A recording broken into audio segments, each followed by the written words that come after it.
భారతదేశంలోనే మహిళల్ని అత్యధికంగా గౌరవించబడి అదేవిధంగా మహిళల్ని దేవత కింద పూజించే సంస్కృతి కలిగిన భారతదేశం.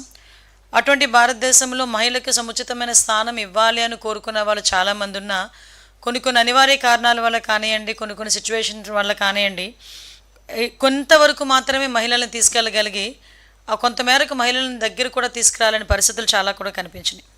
చాలా సందర్భాల్లో కూడా చూసుకుంటే మహిళలు అన్న వాళ్ళని చాలా అంటే ఒక వంటింటి కుందేళ్ళు అన్న రకాల మనుషులు కూడా ఉన్నారు.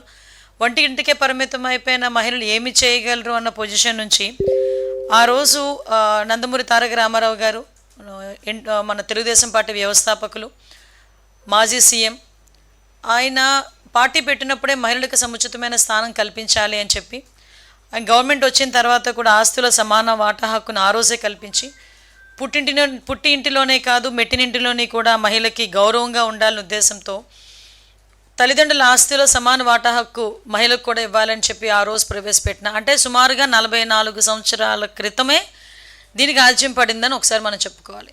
అదేవిధంగా ఆ రోజు నుంచి కూడా ఒకవేళ మహిళ తాలూకా చదువు ప్రాధాన్యతని ఆ రోజు ఆ మహానుభావుడు ఏ రకంగా కొలమానం వేశారో తెలియదు, కానీ ఆ రోజు నుంచి పద్మావతి యూనివర్సిటీ అంటే ఒక సపరేట్గా ఒక మహిళా యూనివర్సిటీ, అంటే ఆ రోజు ఆయన తీసుకున్న రిఫార్మ్స్ దేశం మొత్తం మీద ఇంప్లిమెంట్ చేసే విధంగా ఆ రోజు తయారైనాయి.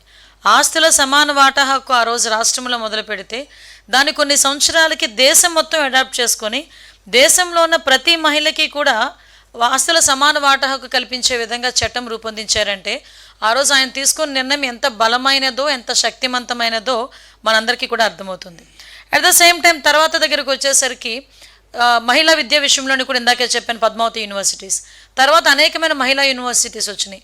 మహిళలకు ప్రాధాన్యత కల్పించాలనే ఉద్దేశంతో వాళ్ళకి రిజర్వేషన్లు కల్పించాం.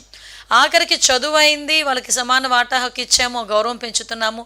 కానీ వాళ్ళని కంపల్సరీగా రాజకీయాలకు కూడా అలవాటు చేస్తే, రాజకీయాలు కూడా బయటకు వస్తే వాళ్ళు మెరాకిల్స్ సృష్టిస్తారు నిజంగా అని చెప్పి ఆ రోజు నమ్మిన వ్యక్తిగా అప్పటి నుంచి ఇప్పటి వరకు కూడా గౌరవ సీఎం చంద్రబాబు నాయుడు గారి వరకు కూడా ప్రత్యేకంగా వాళ్ళందరికీ కూడా మన స్థానిక ఎలక్షన్స్లో రిజర్వేషన్లు ఇవ్వటం, అంటే ఈరోజు ఒక ప్రెసిడెంట్గా, ఒక ఎంపీటీసీగా, ఒక జడ్పీటీసీగా, ఒక ఎంపీపీలుగా, జడ్పీ చైర్మన్లుగా సగం మంది మహిళలు ఈరోజు మనకి కనిపిస్తున్నారంటే ఆ రోజు ఆ మహానుభావుడు పెట్టిన పుణ్యమని మనందరం కూడా చెప్పుకోవాలి.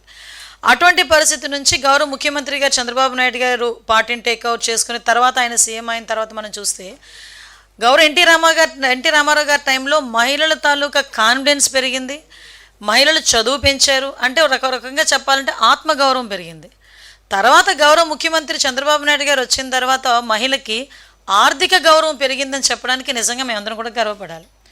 ఎందుకు ఆర్థిక గౌరవం పెరిగిందని చెప్తున్నామంటే ఆ రోజు నుంచి కూడా డ్వాక్రాస్ని ఇంప్లిమెంట్ చేయటం, కానీ ఈ రోజుకి కూడా డ్వాక్రా సంఘాలు ఎలా ఉన్నాయంటే 1 కోటి మంది సభ్యులతో అంటే డ్వాక్రా సంఘాలు కనిపిస్తున్నాయంటే ఇది కదా అచీవ్మెంట్ అంటే. ఎందుకు నేను ఈ మాట చెప్తున్నానంటే ఈ డ్వాక్రా సంఘాలు అన్నవి ఒకటి ఎంత బలంగా రోజు నాటామంటే ఎవరు వచ్చినా ఏ గవర్నమెంట్ వచ్చినా ఏదైనా అన్నా క్యాంటీన్ లాంటివన్నీ పీకేసే ప్రయత్నాలు చేశారు, ప్రజావేదికలు లాంటివి కూల్చేసే ప్రయత్నాలు చేశారు, కానీ డ్వాక్రా సంఘాలను టచ్ చేసే ప్రయత్నం కూడా చేయలేదు ఏ రాజకీయ పార్టీలు కూడా. అంటే అంత స్ట్రాంగ్గా డ్వాక్రా గ్రూప్స్ ఉన్నాయి ఈరోజు, సెల్ఫ్ హెల్ప్ గ్రూప్స్ అనేవి ఉన్నాయి. అంటే వాళ్ళకి వాళ్ళ కాళ్ళ మీద వాళ్ళు నిలబడాలి. ఇంతకుముందు రోడ్డు మీదకి వచ్చి బ్యాంకులోకి వెళ్ళి బ్యాంకులో డబ్బులు ఎలా అయ్యాలో తీయాలో కూడా తెలియని మహిళ బ్యాంకుకి నువ్వెందుకులే అని చెప్పే మనిషి ఇంట్లోని భర్త ఈరోజు నువ్వు బ్యాంకుకి వెళ్ళి డ్వాక్రా రుణం ఇస్తున్నారంట, డ్వాక్రా రుణం కట్టాలంట, వెళ్ళి రా అని చెప్పుకునే పొజిషన్. అంటే ఈరోజు ఎంత ట్రాన్స్ఫర్మేషన్ ఒకసారి చూడాలి. ఇటువంటి నేపథ్యంలో మనం కొంచెం బాధపడాల్సింది, కొంచెం ఇబ్బంది పడాల్సింది ఏంటంటే ఈ మహిళలకి సంబంధించి ఒక మహిళా రిజర్వేషన్ బిల్లు చట్టసభల్లో మహిళలకి 33% రిజర్వేషన్ ఇవ్వాలి అనుకున్న బిల్లు 30 సంవత్సరాలుగా కూడా అంటే వస్తుంది వెళ్తుంది ఏదో దోబూచులాట్లాగా ఆడి ఆఖరికి మొన్న ఇంప్లిమెంట్ అవుతుంది అని దేశంలో ఉన్న ప్రతి మహిళ కూడా ఎదురు చూసిన క్షణాన్ని కూడా ఒక్కసారిగా నీరుగార్చిన పరిస్థితి. అయితే దాన్ని ఈరోజు మహానాడు వేదికగా గౌరవ ముఖ్యమంత్రి గారు, అదేవిధంగా ముఖ్యంగా మా working president, central working president మంత్రి గారు, మన నారా లోకేష్ గారు ప్రత్యేకంగా దీని మీద నేను మహానాడు కార్యక్రమం కూడా ప్రత్యేకంగా మహిళలకు అంకితం చేస్తున్నామని చెప్పి ఆ మహిళలకి సంబంధించి మహిళా రిజర్వేషన్ బిల్లు వచ్చినా రాకపోయినా మా పార్టీ ఒక సిద్ధాంతం తీసుకుంటుంది. దాంట్లో మేము చట్టసభల్లో మేము ఎవరికైతే సీట్లు కేటాయిస్తామో ఆ సీట్లలో 33% రిజర్వేషన్ మేము మహిళలకు ఇస్తామని చెప్పి ధైర్యంగా అనౌన్స్ చేసిన ఏకైక పార్టీ తెలుగుదేశం పార్టీ. సో దీనికి నిజంగా చాలామంది అంటే లోపల ఎలా ఉన్నా బయట మాత్రం కొన్ని పరిస్థితుల్లో వాళ్ళు మాట్లాడాల్సి వస్తుంది. కానీ నేను చెప్తున్నా, ఈరోజు ఎవరైనా ఏ పార్టీ వాళ్ళు అవనేయండి, మనం అబ్జర్వ్ చేసుకుంటే రాజకీయంగా ఫస్ట్ ఎన్నికల ప్రచారానికి వెళ్తున్నాం అనుకోండి, అక్కడ మహిళల గ్రూపు ఇక్కడ పురుషుల గ్రూపు ఉందనుకోండి, అభ్యర్థి డైరెక్ట్గా వెళ్ళి మహిళ దగ్గరికి వెళ్తాడు, అమ్మ నాకు ఓటే అంటాడు, తర్వాత అయ్యా నాకు ఓటే అంటాడు. అంటే రాజకీయంగా మహిళ ఎంత వాళ్ళకి ఒక సెంటిమెంట్ క్రియేట్ అవుతుంది మహిళ దగ్గరికి వెళ్ళేసరికి.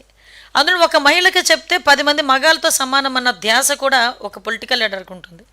అంటే మేము మహిళా ఓట్లతో గెలుస్తున్నామంటారు. మహిళలకు సంబంధించి అంటే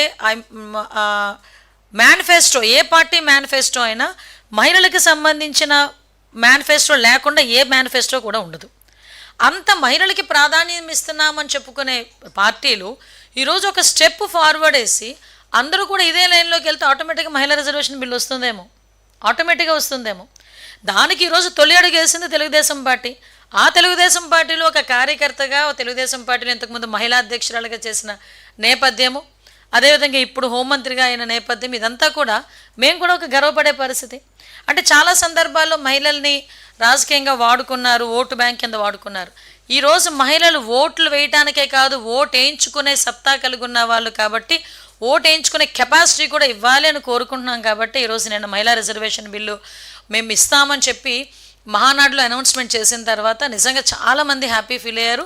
అట్ ద సేమ్ టైం అందరూ కూడా ముందుకు వచ్చారు. మీరు అబ్జర్వ్ చేశారో లేదో, మేము అనుకున్న మహిళలు ఒక్కలే లేచి నుంచుంటారేమో చప్పట్లు కొడతా అనుకుంటే మా శ్రేణులందరూ కూడా సుమారుగా ఆన్లైన్లో వీక్షించిన దగ్గర 15 లక్షల మంది కూడా నేను దీనికి ఏకగ్రీవంగా ఆమోదం తెలిపినందుకు నిజంగా వాళ్ళందరికీ కూడా నేను పేరు పేరున నేను ధన్యవాదాలు, నమస్కారాలు తెలియజేయాలి.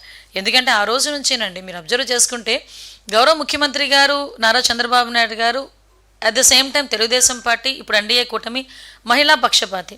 ఇందాక ఒక పెద్ద మనిషి నాతో అన్నారు, ఎక్కడైనా మీరు అబ్జర్వ్ చేయండి మేడం అంటే ఇది నా అనాలిసిస్ కాదు, general intellectual analysis. Chandrababu Naidu గారు ముఖ్యమంత్రిగా ఉంటే ఎంతో కొంత మహిళ సేఫ్గా ఫీల్ అవుతుంది. ఎందుకంటే ఇంప్లిమెంటేషన్స్ వస్తాయి అన్నది ఒకటి, వాడి బిడ్డలకు ఉద్యోగాలు వస్తాయి అన్నది ఒక భరోసా.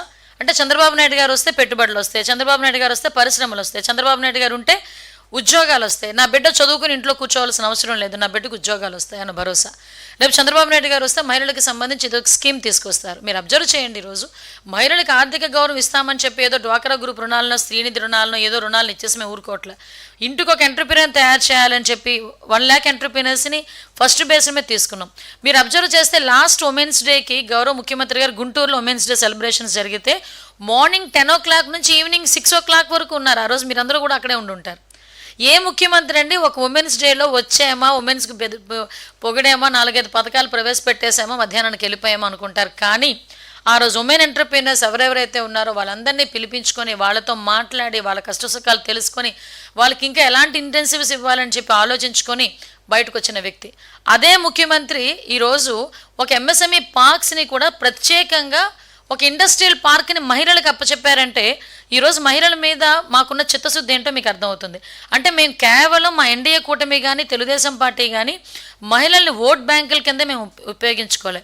మహిళా శక్తిని కరెక్ట్గా కనుక ఉపయోగించుకుంటే ఆంధ్రప్రదేశ్ రాష్ట్రం ఏదైతే 2047కి మనం ప్రపంచంలో మొట్టమొదటి స్థానంలో ఉండాలి అనుకుంటున్నామో అట్ ద సేమ్ టైం ఈ మహిళా శక్తిని కనుక ప్రాపర్ వేలో యూజ్ చేసుకుంటే డెఫినెట్గా ఉంటామని నమ్మిన వ్యక్తి గౌరవ ముఖ్యమంత్రి గారు చంద్రబాబు నాయుడు గారు, అదేవిధంగా ఉప ముఖ్యమంత్రి పవన్ కళ్యాణ్ గారు.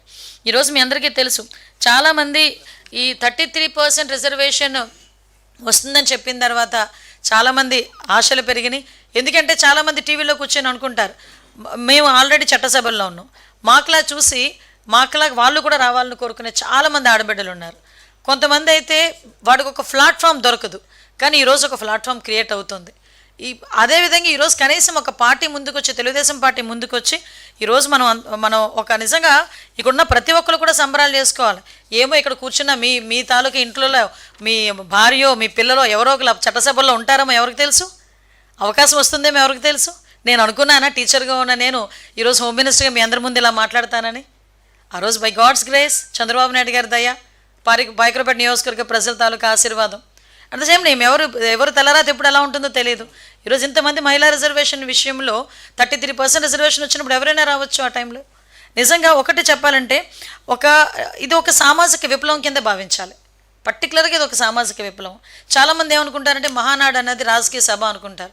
ఎస్, కాదు. మహానాడు అనేది ఒక ఎమోషన్, లిటరల్లీ ఒక ఎమోషన్. మీరు అబ్జర్వ్ చేసుకుంటే మహానాడు సుమారుగా మనం పార్టీ పుట్టినప్పటి నుంచి మహానాడు చేసుకుంటూనే ఉన్నాం. ఏ మహానాడులోనైనా మంచి ఎండల్లో వచ్చింది. రోహిణీ కార్తె లాంటి ఎండల్లో వచ్చిందండి. రోహిణీ కార్తె అంటేనే బండలు బద్దలైపోతాయి అంటాం ఎండలకి. అలాంటి ఎండల్లోని కూడా కార్యకర్త అన్నవాడు చాలా ఎమోషన్గా నా పండగకు వచ్చాను అని, నా జాతరకు వచ్చానని 2 రోజులు 3 రోజులు కూడా వెయిట్ చేస్తుంటాడు. అటువంటి మహానాడు వేదిక మీద మేము ఏదో కల్లబుల్లి మాటలు చెప్పాల్సిన అవసరం లేదు. ఎందుకంటే దీనికి ఉన్న ప్రాధాన్యత గురించి చెప్పడానికే, ఏ ప్లాట్ఫామ్ మీద మేము దీన్ని అనౌన్స్ చేసామని చెప్పడానికే ఆ ప్రాధాన్యత చెప్పాను ఇక్కడ మీకు. కాబట్టి మేము అంత సెంటిమెంట్గా భావించే మహానాడు సభ మీద గౌరవ నారా లోకేష్ గారు ఇనిషియేషన్ తీసుకొని ఈ 33% రిజర్వేషన్ మేము కల్పిస్తామని చెప్పడం యాజ్ ఎ వర్కింగ్ ప్రెసిడెంట్గా, దానికి గౌరవ ముఖ్యమంత్రి గారు జాతీయ పార్టీ అధ్యక్షుల హోదాలో ఆయన దానికి ఆమోదం తెలపడం కూడా ఇది నిజంగా చెప్పాలంటే ఒక సామాజిక విప్లవం కింద భావించవచ్చు. ఎట్ ద సేమ్ టైం రేపొద్దున రాష్ట్ర అభివృద్ధిలో ఇది ఒక బ్లూ ప్రింట్ కింద కూడా మేము మార్చుకోవచ్చు. నిజంగా ఒక బ్లూ ప్రింట్ అనుకోవాలి. ఎందుకంటే చాలామంది ఇంతకుముందు గవర్నమెంట్లు ఉన్నాయి అంటే కొన్ని సందర్భాల్లో కొంతమంది గురించి మాట్లాడడం వేస్ట్ అనుకుంటాను, కానీ తప్పట్లేదు, మాట్లాడాలి. లాస్ట్ 5 సంవత్సరాల గవర్నమెంట్లో, గొడ్డలిపాటి గవర్నమెంట్లో మీ అందరూ చూశారు.